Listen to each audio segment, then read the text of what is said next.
Hello, welcome to the class of antenna and wave propagation. In the previous class, we have discussed some basic properties of the Hertzian dipoles, the electric field and magnetic field radiated from the Hertzian dipoles and its properties. Now we will analyze this radiated wave of the Hertzian dipole and then derive the formula for the radiation resistance by using this radiated field. With the help of this radiated field, we evaluate the radiated power, and then this radiated power is utilized to obtain the radiation resistance of the given condition.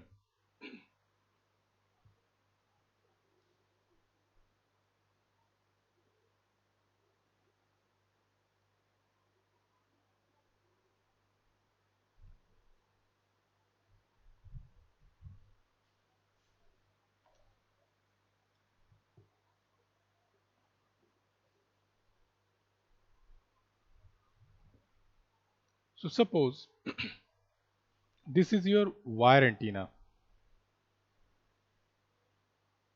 and we have applied a sinusoidal voltage to this wire antenna, due to which there must be a dipole, generated a dipole. So let the above portion of this wire is at higher dipole or at plus, and the lower portion of this wire antenna is at negative.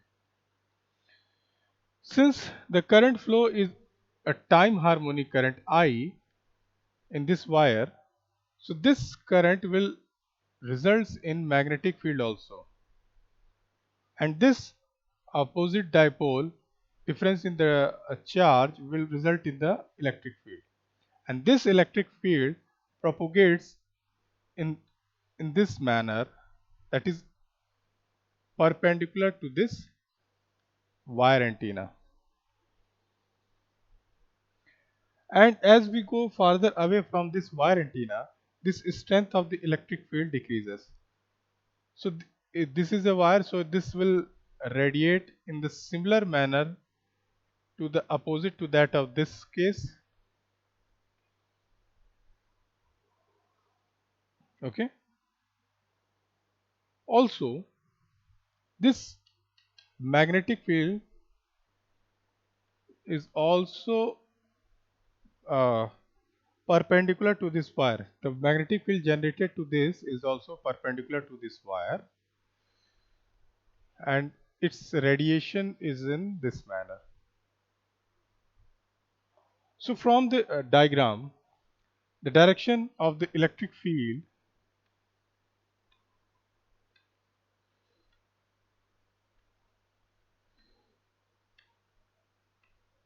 is always directed from the higher to lower potential, that is from plus to minus, and we consider it the plane as a spherical wave coordinates.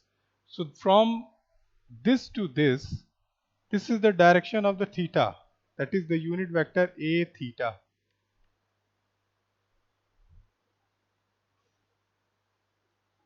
As we have seen in the equations of the wire antenna.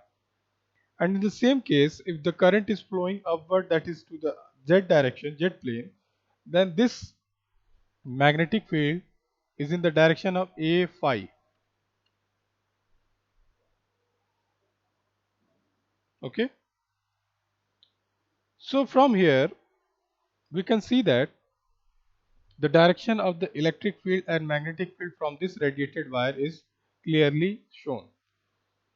Still, if we look at to this near to this very wire, then we see that there must be some radial component of the electric field also.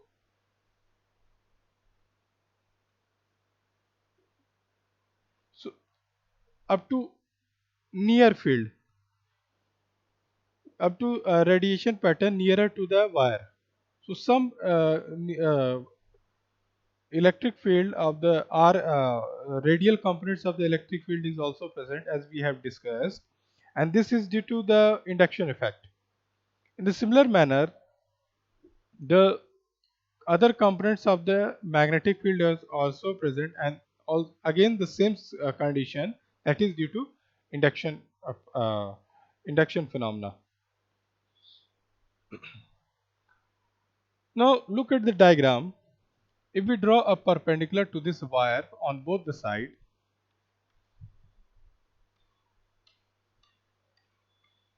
so we will see that the angle perpendicular to this wire, that is theta equal to 90 degree, at theta is equal to 90 degree, maximum radiation occurs.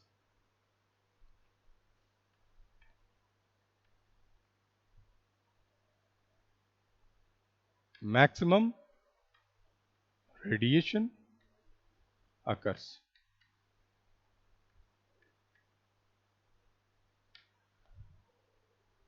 Okay. In the similar manner, if we see this side of this wire, then again this is perpendicular to this wire, and this is the region for maximum radiation.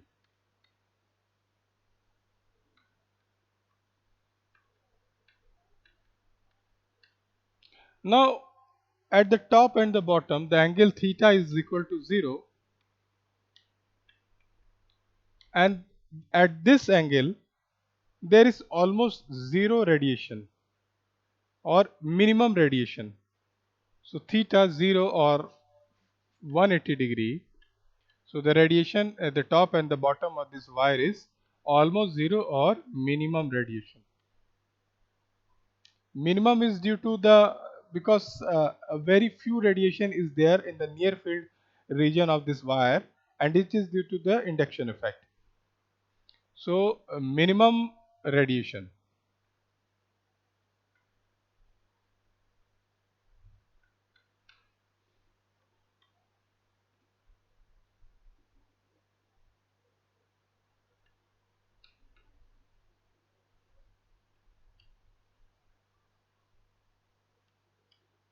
Okay. So the radiation is minimum.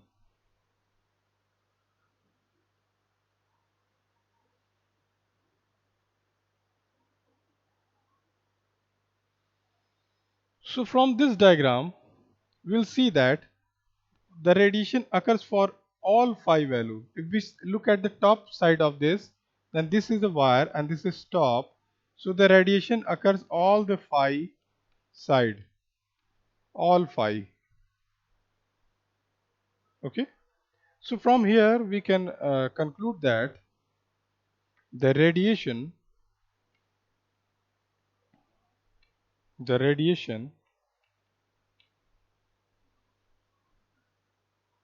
happens for all 5 values,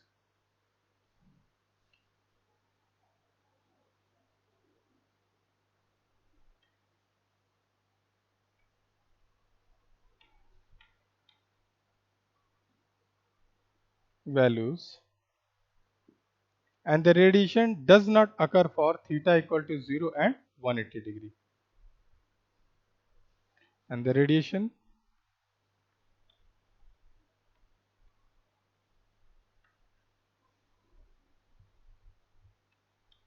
does not occur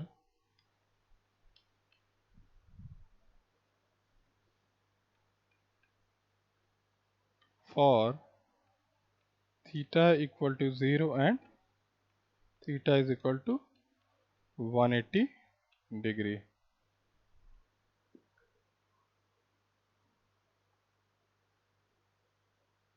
So this concludes that the theta is mainly dependent on the radiation is mainly dependent on the theta. So from this we can write, hence the radiation depends on theta and it is independent of phi. Hence the radiation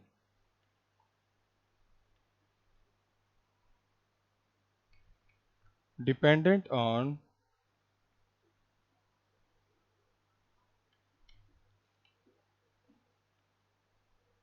theta and independent on phi.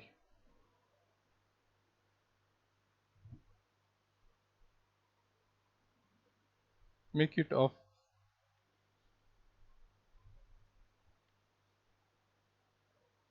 Okay.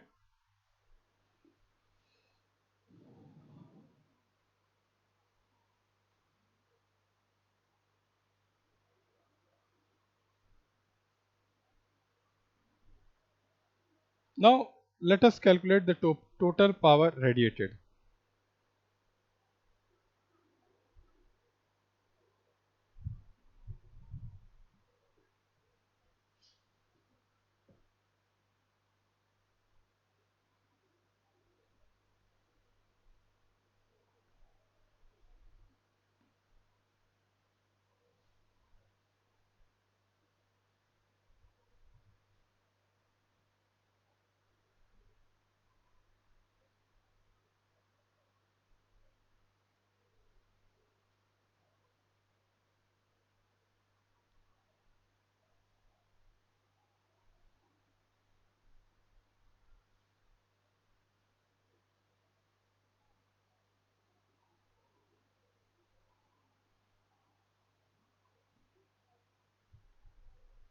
So let us calculate the total power radiated.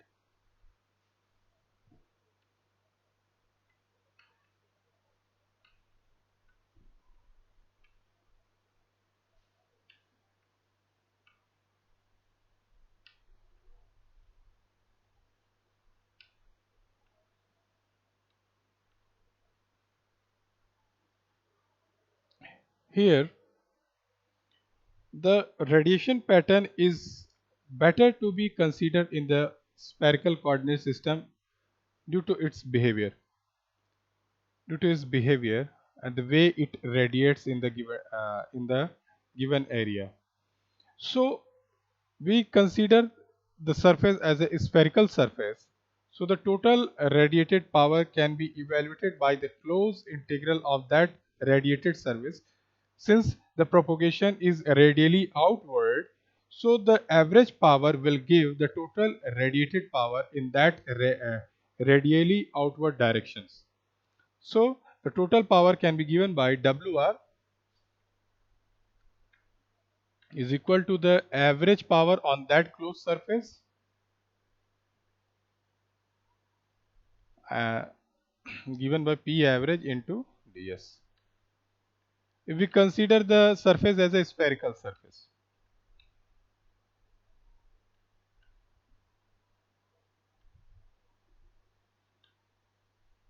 okay. So this now for that spherical surface we have this WR is equal to radially outward, then surface will be if this is a surface spherical coordinate system. So this is a surface, say, so this is radially outward to the surface from the given point, and this has a component of phi and a theta. So we have from this surface we have the component r square sine theta d theta d phi.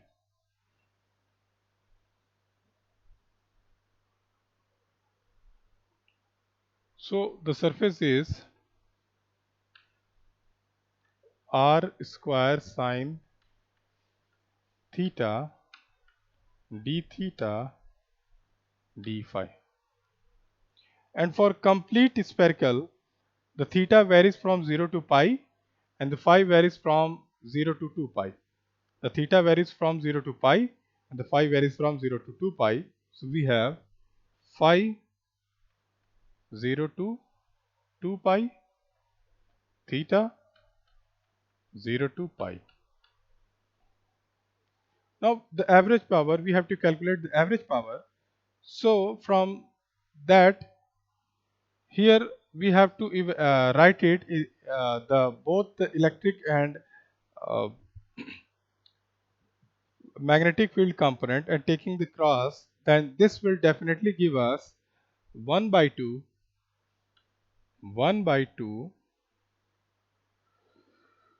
ideal sine theta omega I dl sine theta omega whole square, because this component is present in both electric and magnetic field, whole square upon 4 pi epsilon c square r.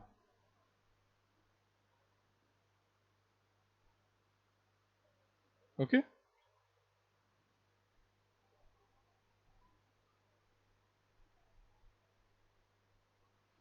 divided by the eta or 120 pi for free space.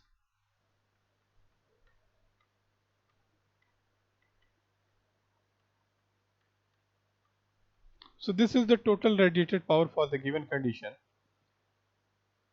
If we simplify this equation, then this will definitely give WR is equal to, the current is considered as IRMS square into 80 pi square dl by lambda whole square, after putting the value of eta of 120 pi, that is for free space condition.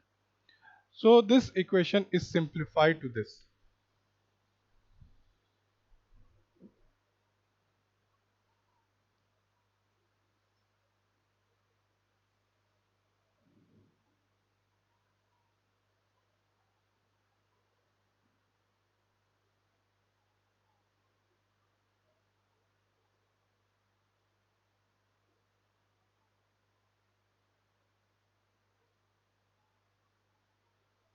This equations is clearly in the form of resistor power dissipation. So this expression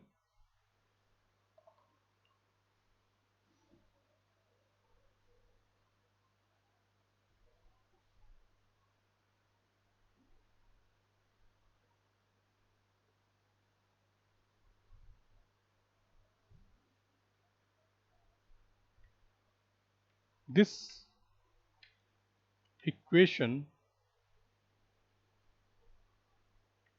is clearly in the form of power dissipation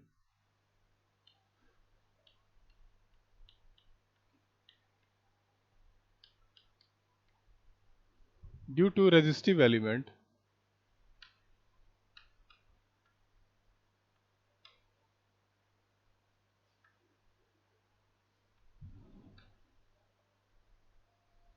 that is I square R.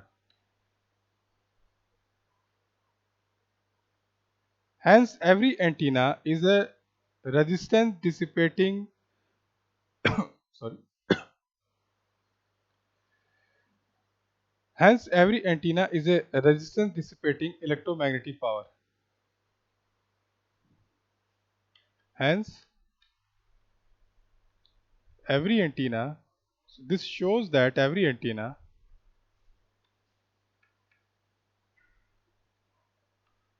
is a resistance dissipating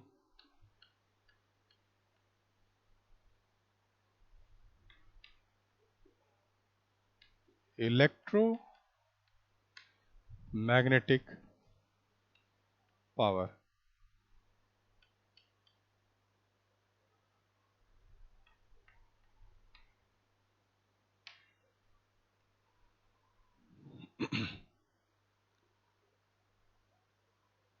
Okay, so this is dissipating the power in the form of electromagnetic, and it has some resistive element. Okay, so this resistance dissipating electromagnetic power, hence the term is power dissipated in form of EM wave. So in the form of EM wave the power is dissipated, and this the term resistance in this condition is termed as radiation resistance. So the power dissipated is in the form of power dissipated. So power dissipated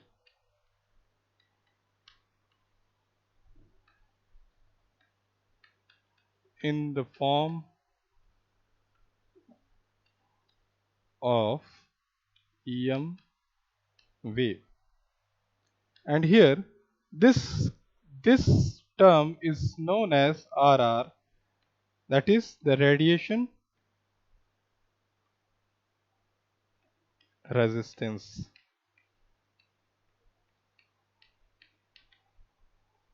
Okay, so the radiation resistance.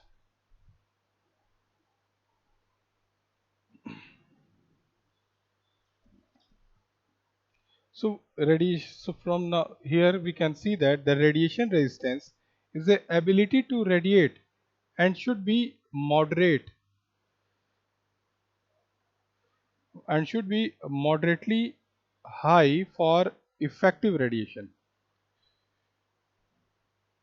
So it is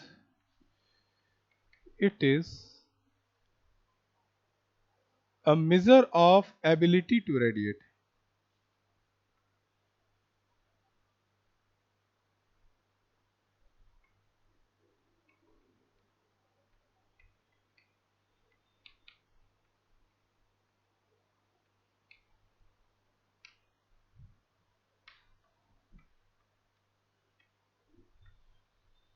Okay, it's a measure of ability to radiate and should be moderately high to for effective radiation. Should be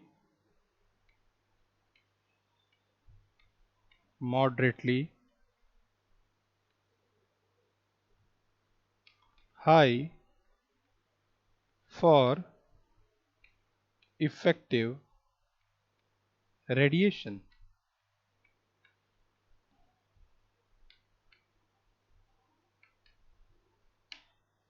Okay, so we have seen this. In the next class we will discuss the this value of radiation resistance for different cases, for different type of dipole or monopole cases and antenna length. Uh, then we derive the condition for different cases, how this radiation resistance varies. Okay, so till now for that's all for today. So stay safe, stay healthy.